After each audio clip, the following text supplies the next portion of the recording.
찬양 하나님이 기뻐 받으신 줄 믿습니다.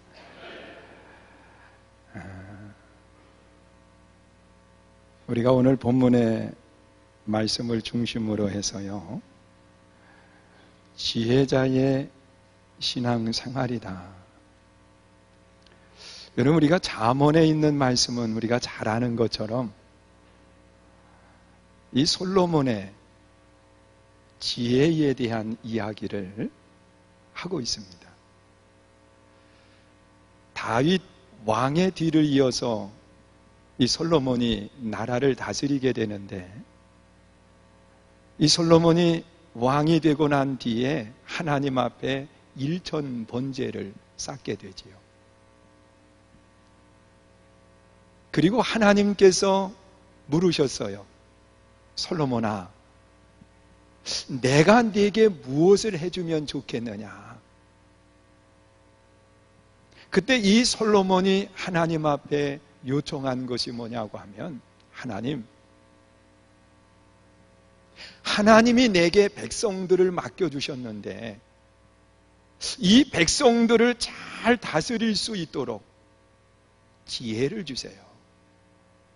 그러면서 하나님 앞에 지혜를 구했을 때 하나님은 솔로몬에게 지혜를 주셨고 또 부와 영화를 겸해서 주셨던 그런 모습을 보게 되지요. 이 솔로몬의 지혜가 얼마나 큰지 멀리서부터 은금 패물을 가지고서는 솔로몬의 지혜를 듣기 위해서 찾아왔다는 사실이에요.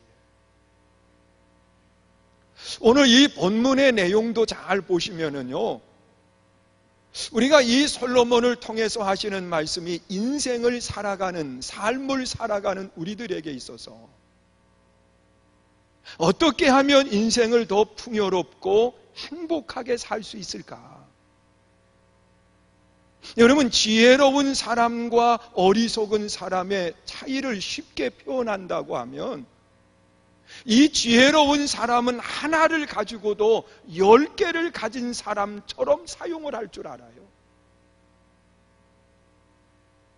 그런데 어리석은 사람은 10개를 가졌음에도 불구하고 하나를 가진 사람처럼 생활한다는 거예요.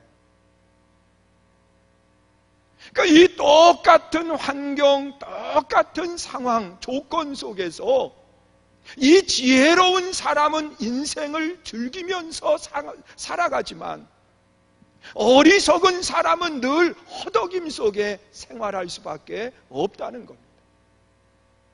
그래서 이 지혜를 갖는다라고 하는 것이 얼마나 귀한 건지 몰라요.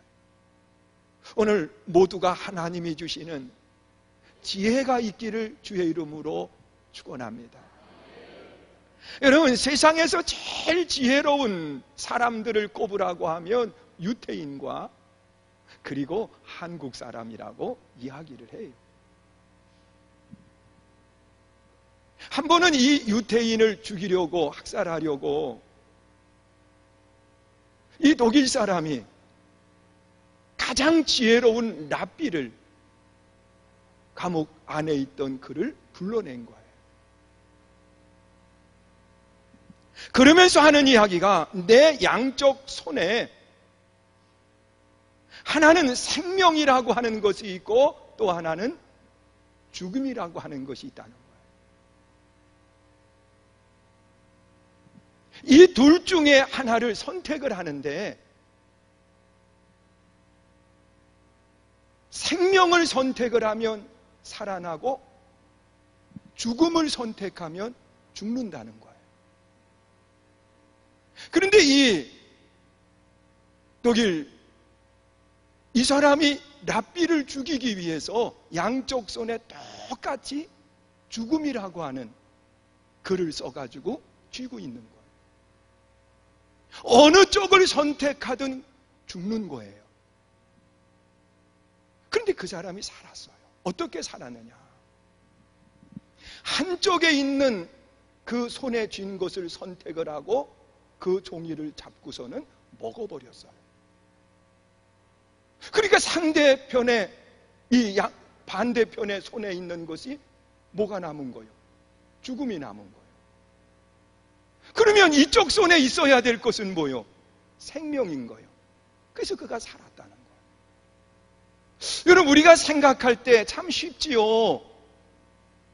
그러나 그 당시에 죽음 앞에 놓여졌을 때는 이게 얼마나 어려운 건지 몰라요. 한국 사람도 참 지혜로워요.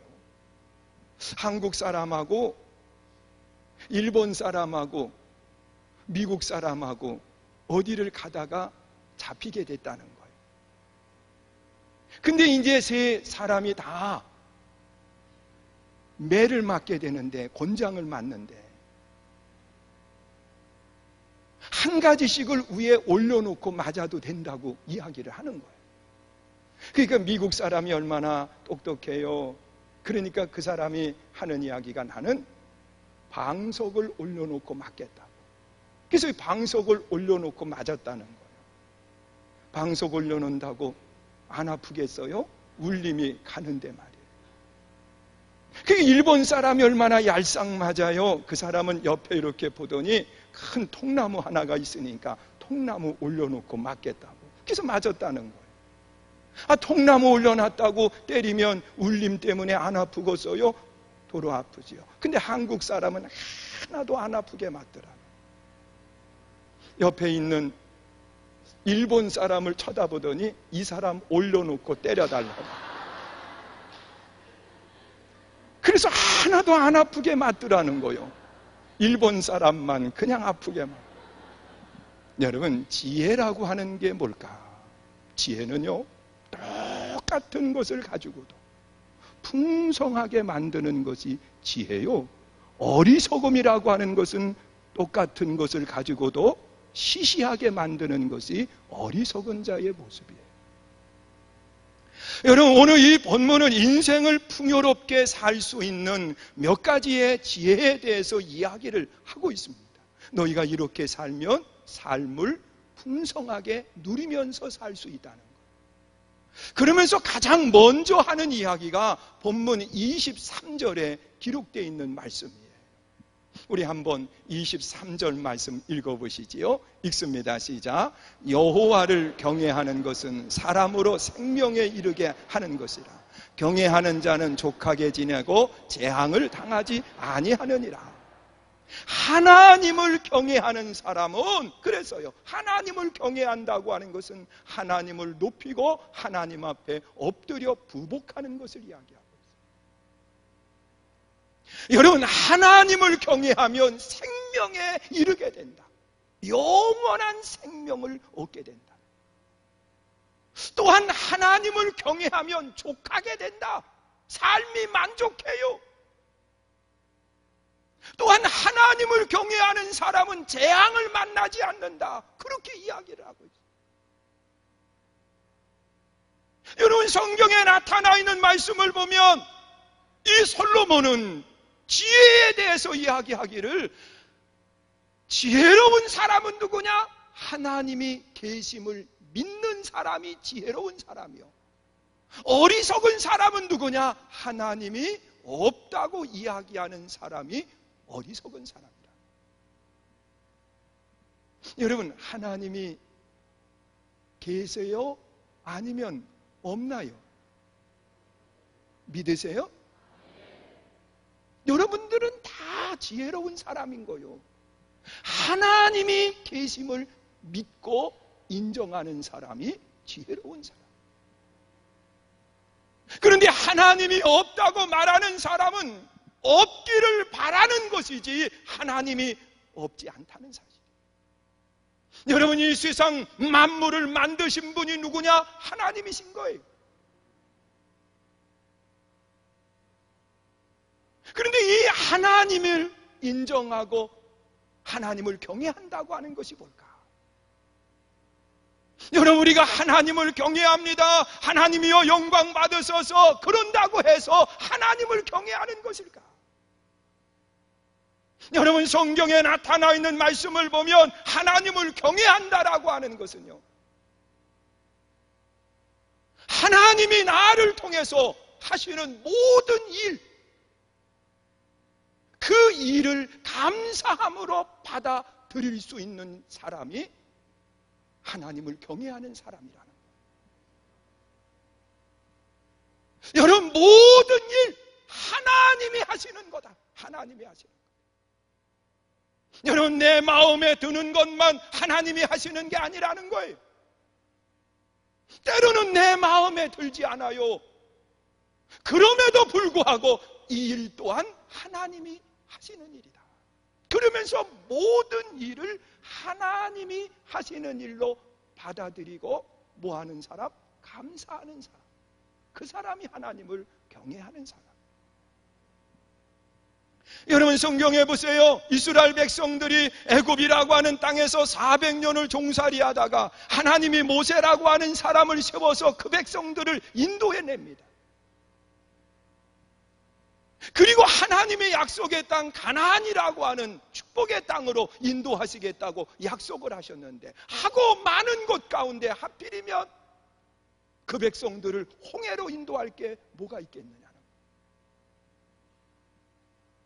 이 홍해 앞에 놓여졌을 때에 백성들은 원망하기를 시작을 하는 거예요.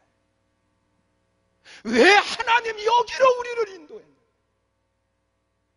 그런데 나중에 보니까 하나님이 인도하신 이유가 있습니다.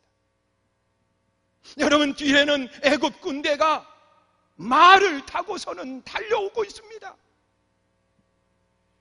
그러니 광야로 인도한들 그 백성들이 살 수 있겠느냐는 거예요. 산으로 인도한들 그 백성들이 살 수 있겠느냐는 거예요. 그런데 이 기병들은요, 물속에서는 꼼짝 못해요. 그래서 하나님이 이스라엘 백성들에게는 홍해의 길을 내서 건너게 하시고, 그 뒤따라오던 애굽 군대는 물이 합쳐져서 죽음을 당하는데 말들이 물속에 들어가니까 꼼짝 못하는.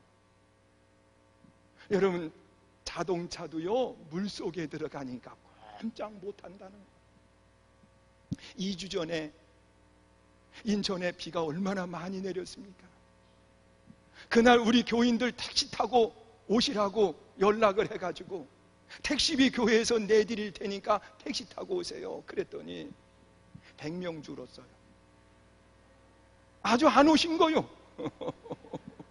비가 너무 많이 와가지고 택시를 불러도 안 오고, 어느 분은 약속을 지키기 위해서 빨리 저쪽 너머에다가 차 세워놓고 건너오려고 하다 보니까 다리가 다 잠겼더라는 거예요. 돌다리가. 그러니까 참 어려운데, 제가 모임이 있어가지고 갔더니 어느 목사님이 그 얘기를 하시는 거예요. 저 동인천 있는 그쪽에 주일날 차를 끌고서는 예배 시간 맞춰서 교회로 오는데 비가 막 쏟아지는데 점점 물이 잠겨서 도로가 다 잠기더라는 거예요. 그래서 이제 차를 가지고서는 와야 되니까 그냥 물속으로 들어갔는데 이 차가 점점 빠지더니요, 반이 차더라는 거예요, 차가. 그런데 시동이 푸둑 하더니 꺼지더라는 거예요. 그러면 내버려 두면 물이 안 들어간답니다. 근데 이제 교회를 와야 되니까 다시 한번 시동을 윙 하고 거는 순간에 물이 들어가 가지고는 시동조차 걸리지 않고 꼼짝 못 하더라. 그래가지고 결국은 내려서 오는데 언제쯤 내려야 될지 타이밍 맞추기가 어렵더라는 거예요. 물은 점점 잠겨오는데 양복 입고 또 자녀가 함께 딸이 타고 있고, 그리고 이제 사모님도 계시고, 그런데 여기까지 빠지고 나올 수가 없으니까 혹시 물 빠질 때 기다리면서 조금 있었더니요, 점점 올라오는데 유리창 있는 데까지 올라오더라고요. 그래서 결국은 더 이상 있다가는 문도 못 열 것 같아가지고 이만큼 잠긴 채로 걸어 나왔다 그러면서 빠지고 나니까 보험회사에서 전화가 왔다는 거예요. 보상관계 때문에 어디다 주차했느냐고 그걸 먼저 묻더라는 거예요. 그래서 나는 주차한 게 아니라 오다가 그렇게 됐다고. 그랬더니 전액 보험금이 나왔다고 그러더라고요. 그래서 내가 그랬어요. 아이고, 나도 좀 알려주지. 내 차도 지금 오래됐는데 그냥 뒤따라 들어가가지고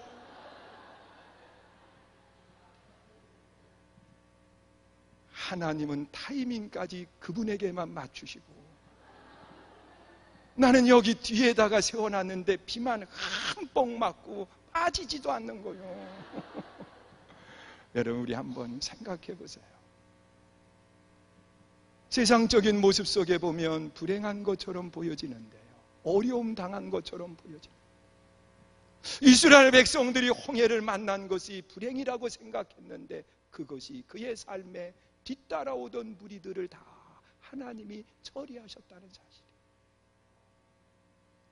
여러분, 우리는 살면서 좋은 일이 있어요. 그때는 하나님이 하셨다 그러면서 감사하는데 조금만 어려움이 있으면 원망하고 불평하잖아요. 이건 하나님이 하신 게 아니라는 거예요. 사랑하는 성도 여러분, 모든 일은 하나님이 하시는 거예요.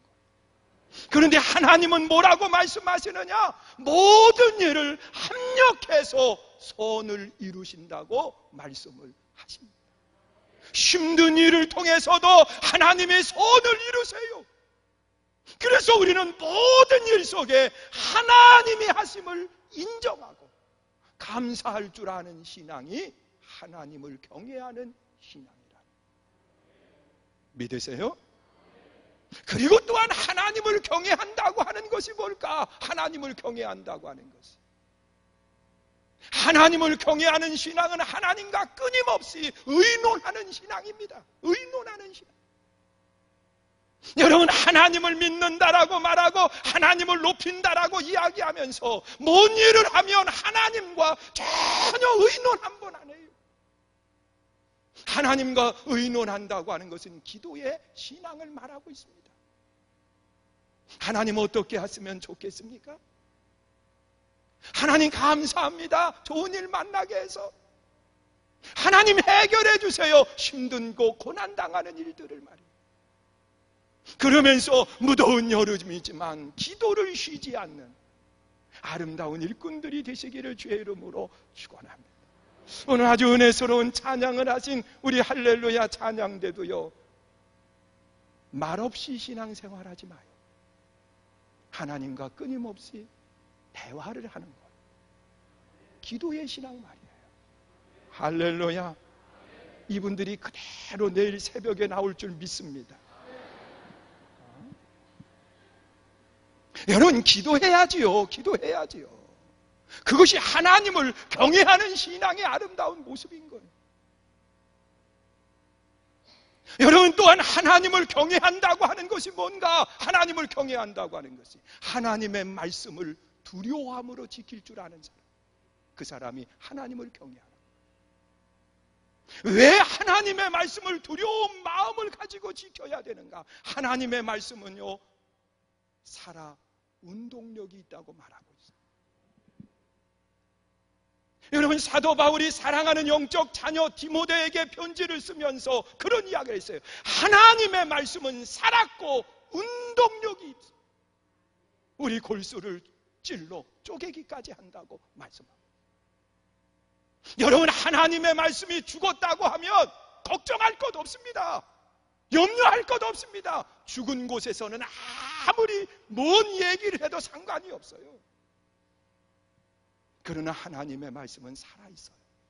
살았기 때문에 우리가 그 말씀을 두려워하는 마음을 가지고 그대로 내 삶 속에 옮기는 거예요. 오늘도 여러분이 하나님의 말씀을 들었어요. 들었으면 그냥 마음에만 간직하고 있으면 안 돼요. 두려워하는 마음을 가지고 그 말씀을 내 삶 속에 옮기는 아름다운 일꾼이 되시기를 주의 이름으로 축원합니다. 여러분, 하나님을 경외한다고 하는 것은 다른 것이 아니에요. 모든 일, 나를 통해서 하시는 모든 일은 하나님이 하시는 거다. 그리고 이 일을 통해서 하나님이 영광을 받으신다. 이 믿음의 확신이 있기를 축원합니다. 또한 하나님을 경외한다고 하는 것은 하나님과 끊임없이 의논하는 기도의 신앙을 이야기해요. 또한 하나님을 경외한다고 하는 것은 하나님의 하신 말씀을 두려운 마음을 가지고 그 말씀을 그대로 내 삶 속에 옮기는 것을 이야기하고 있어요. 또한 지혜자의 두 번째 신앙은 뭘까? 오늘 본문 25절에 기록된 말씀 우리 한번 보세요. 25절 읽습니다. 시작. 거만한 자를 때리라. 그리하면 어리석은 자도 지혜를 얻으리라. 명철한 자를 견책하라. 그리하면 그가 지식을 얻으리라. 거만한 자를 때리라. 여러분, 하나님께서 이 거만한 사람에 대해서, 거만이라고 하는 것은 없으면서 있는 척하는 사람을 거만한 사람이라고 해요. 여러분, 굶주림으로 먹지도 못한 사람이 배부른 척하고 행동하는 그것을 이야기하고 있는 거예요. 여러분, 성경에 나타나 있는 말씀을 보면 하나님이 제일 싫어하는 것이 뭐냐? 교만입니다. 교만이에요. 인간이 최초로 죄를 지은 것이 뭐냐? 교만의 죄예요. 너 하나님처럼 된다 그랬더니 먹지 말아야 될 선악과를 따먹고 말았어요. 그래서 하나님께서는 교만에 대해서 그렇게 이야기하고 있어요. 선줄로 하느냐? 넘어질까 조심하라. 교만은 패망의 선봉에 서 있다는 거예요. 하나님은 교만한 자는 뭐 하신다? 물리치시고 겸손한 사람에게 은혜를 주신다고 말합니다. 여러분, 사울 왕이 왜 하나님 앞에 버림을 받았습니까? 교만 때문에 그랬어요. 교만 때문에 그랬어요. 블레셋과 전쟁을 하면서 하나님께서 항상 전쟁에 하나님이 개입하신다고 하는 말씀을 하셨거든요. 그래서 이 전쟁에 나가기 전에는 하나님 앞에 제사를 드리고 하나님께 영광을 돌리고 전쟁터에 가는데, 이 블레셋과 전쟁을 해야 되는 그러한 시점에 선지자 사무엘이 오지를 않는 거예요. 그래서 이 사울이 내가 왕인데 그러면서 해서는 안 될 제사를 대신 자신이 드렸을 때 하나님은 그를 버리셨습니다. 여러분, 요시야 왕도 마찬가지였어요. 이 요시야 왕도 하나님 앞에 제사를 집례하려고 할 때에 제사장들이 모여와가지고는 왕이요, 안 됩니다, 안 됩니다. 그랬더니 하는 이야기가 내가 왕인데 못할 게 어디 있느냐고. 그러면서 만류하는 그들을 다 뿌리치고 제사를 드렸을 때 하나님이 이마에 나병을 발아주셨습니다. 그리고 결국은 나병으로 이 요시야 왕이 죽음을 당하는 결과를 가져왔습니다. 교만은 패망의 선봉에 서 있습니다.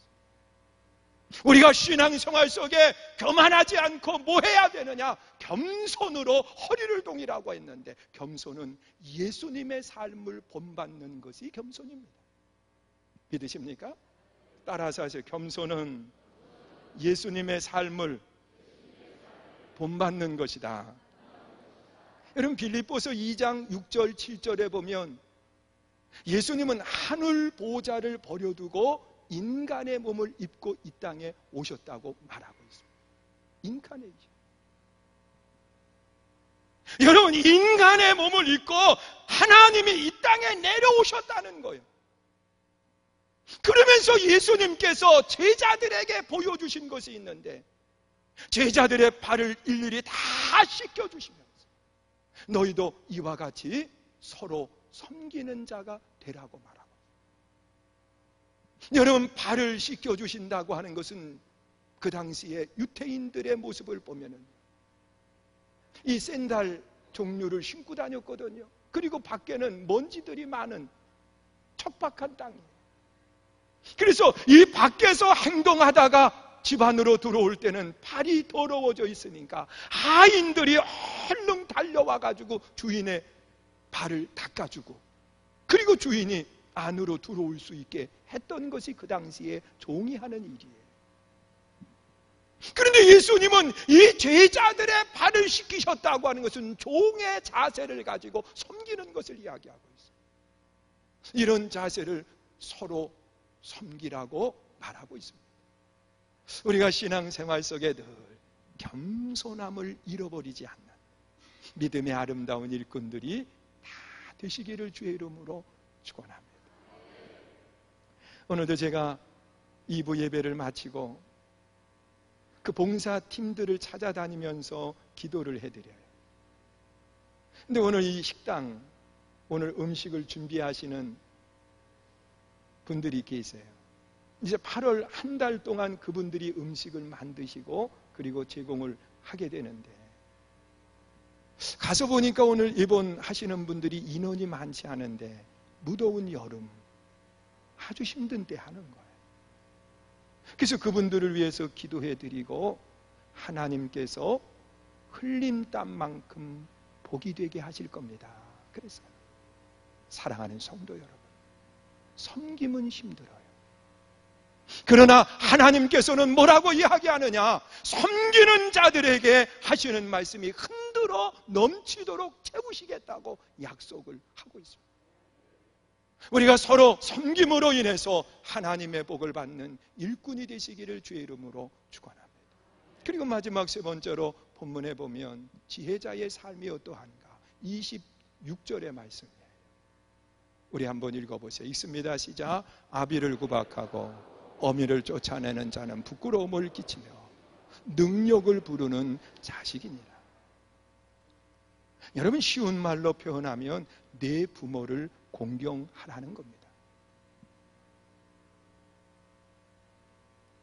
여러분, 출애굽기 20장 12절에 기록되어 있는 말씀을 보면은요,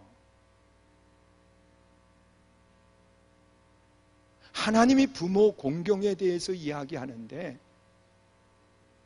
사람을 향한 계명 가운데 첫 계명이 부모 공경이에요. 내 부모를 공경하라. 그리하면 내가 땅에서 잘되고 장수한다고 말씀을 해요. 여러분, 사도 바울도 에베소 교회에 편지하면서 내 부모를 공경하라고 말씀해요. 여러분, 지혜로운 사람은 부모를 공경할 줄 아는 사람이 지혜로운 사람이에요. 여러분, 성경을 잘 보시면은요, 가정 중에 최고로 복 있는 가정이요, 부모 공경의 가정이었어요. 창세기 5장의 말씀은요, 무덤장이라고 이야기해요. 낳고 죽고 낳고 죽고, 누가 누구를 낳고 언제 죽고, 또 누가 누구를 낳고 언제 죽고, 그러면서 창세기 5장은 계속 낳고 죽고가 이야기해요. 그런데 어느 한 부분에 중간쯤 딱 하면 낳고 죽지 않은 사람이 있어요. 그가 누구냐? 에녹입니다. 이 에녹의 아들은 무두셀라예요. 에녹이 아들을 65세에 낳고서는 이름을 무두셀라라고 지었는데 내 대에는 하나님의 심판이 없다, 그 뜻을 가지고 있어요. 그런데 이 무두셀라가 아버지에 대해서 평가를 하면서 뭐라고 이야기했느냐? 하나님과 300년 동안을 동행하시다가 하나님이 그를 부르심에 세상에 있지 아니하고 하나님께 들려 올라가셨다는 거예요. 그러면서 이 아버지를 최고로 높여드리고 존경했던 것이 무두셀라입니다. 하나님은 이 가정에 복을 주시는데 성경에서 이 무두셀라가 부모 공경의 첫 번째 사람이거든요. 성경을 잘 보시면은요, 아담과 하와를 통해서 태어난 첫 번째 자녀들은요, 형제지간에 다툼이 일어났어요. 그래서 자기 동생을 돌로 쳐서 죽인 거예요. 그리고 이 부모 공경의 첫 번째 모범적인 가정이 무두셀라. 에녹의 가정인 거예요. 하나님은 이 가정, 이 자녀를 샘플로 최고의 장수의 복을 주십니다. 969세. 할렐루야. 여러분, 효도해서 969세 사시기를 주의 이름으로 축원합니다. 여러분, 성경은 분명하게 이야기합니다. 내 부모를 공경하라. 그리하면 땅에서 잘 되고 뭐 한다고요? 장수한다. 그랬습니다. 부모 공경. 그리고 또한 부모를 공경하는 것은 뭐냐? 창세기 9장에 나타나 있는 말씀을 보니까는요, 하나님이 세상을 다 멸하고 난 뒤에, 심판하시고 난 뒤에 한 가정을 남겨두십니다. 노아의 가정. 그 노아의 가정을 통해서 부모 공경이 뭔가를 보여주고 계세요. 어느 날 노아가 포도 농사를 짓고서는 열매를 거두어서 놔뒀을 거예요. 그랬더니 이 포도는 놔두면 뭐가 돼요? 발효가 돼가지고 술이 되는 거예요. 근데 이 노아가 그것을 먹고 난 뒤에 그만 정신을 잃어버렸어요. 그래서 벗은 채로 누워있는데 그것을 누가 봤느냐? 두 번째 아들 함이 본 거예요. 아니, 집에서 그렇게 있었으면 뭐 흠이 되는 것 아니잖아요. 안에서 그랬으니까. 근데 이걸 형제들에게 찾아다니면서 아버지가 세상에 그렇게 됐다고 그러면서 다 얘기하고 다니는 거예요. 이 사실을 들은 셈 야벳은 손을 가지고서는 뒷걸음질 쳐서 아버지의 부끄러운 부분을 다 덮어드려요. 그리고 난 뒤에 이 노아가 깨어나서 보니까 함이 못할 일을 한 거예요. 그래서 그에게 종이 된다고 저주를 해요. 그리고 셈에게는 종교적인 복을 이야기했고 야벳에게는 물질의 복을 허락해 주십니다. 저는 이 말씀을 통해서 깨닫는 것이 뭐냐고 하면, 부모는 덮어드려야 된다는 거예요. 여러분, 때로는 부모가 부끄러운 모습을 보일 때 있어요. 늘 좋은 모습만 가지고 살 수는 없어요. 부끄러운 모습을 가질 때도 있어요. 그때는 어떻게 해야 되느냐? 동네방네 다 다니면서 이야기하지 마요. 덮어드려요. 그 일에 대해서 결과는 누가 하시느냐? 하나님이 하십니다. 여러분, 나를 낳아주신 육적 부모가 있어요. 그 부모님에게 흠이 있어도 덮어드려야 되는 거예요. 또한 말씀으로 낳은 부모가 있어요. 하나님의 말씀을 전하는 말씀으로 낳은 자녀요 부모예요. 그리고 영적 부모가 있어요. 아버지 되시는 하나님이세요. 여러분, 우리가 신앙 생활을 하면서 들추려고 생각하지 말고 덮을 수 있기를 주의 이름으로 축원합니다. 여러분, 내가 덮으면 누가 처리하시느냐? 하나님이 하시는 거요. 하나님이 하시는 거예요. 왜? 하나님은 살아계시다고 그랬잖아요. 살아계시기 때문에 하나님이 행하십니다. 여러분, 성경에 사울 왕이 부끄러운 일을 행했을 때 다윗은 끊임없이 덮습니다. 그런데 하나님이 처리하시니까 성경에 보면 사울 왕은 참 불행하게 자식과 함께 죽음을 당해요. 사랑하는 성도 여러분, 부모 공경이 뭡니까? 덮어드리는 겁니다. 그리고 또한 이 부모를 공경한다고 하는 것은 창세기 22장에 기록된 말씀이 있습니다. 그 가정은 하나님의 부르심을 받고 선민으로서의 첫 번째 가정입니다. 아브라함의 가정입니다.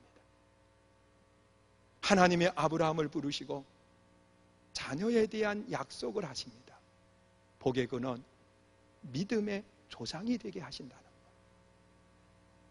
그리고 난 뒤에 정말 하나님께서 아브라함에게 100세의 아들 이삭을 주셨고, 이 이삭이 성장하고 난 뒤에 어느 날 하나님이 아브라함에게 내 독자 이삭을 제물로 드리라는 겁니다. 아브라함은 하나님의 말씀이기에 순종하고 행동으로 옮깁니다. 그리고 아들과 함께 모리아산을 향해서 갔고, 이 모리아산 아래 이르렀을 때에 아브라함이 이야기합니다. 하인들에게는 머무르게 하고, 그리고 제단에 쓸 나무를 이삭에게 다 지우고 산으로 올라가는데 이삭이 아버지에게 물었어요. 아버지, 제단에 쓸 나무도 있고 또 불도 있는데 제물은 어디에 있습니까? 그때 아브라함은 하나님이 예비하셨다 그랬습니다. 우리는 이삭의 모습을 통해서 그 제단에 쓸 나무를 질 정도의 건장한 힘을 가지고 있었고, 또한 제사를 드리는 데 있어서 필요한 것이 무엇인지 지혜도 있었고요. 그리고 아버지에게 할 말을 할 줄 아는 그런 지식도 가지고 있었습니다. 그런데 아버지가 아들 이삭을 결박해서 제물로 드리려고 할 때 그는 아버지가 하시는 그 일을 받아들여요.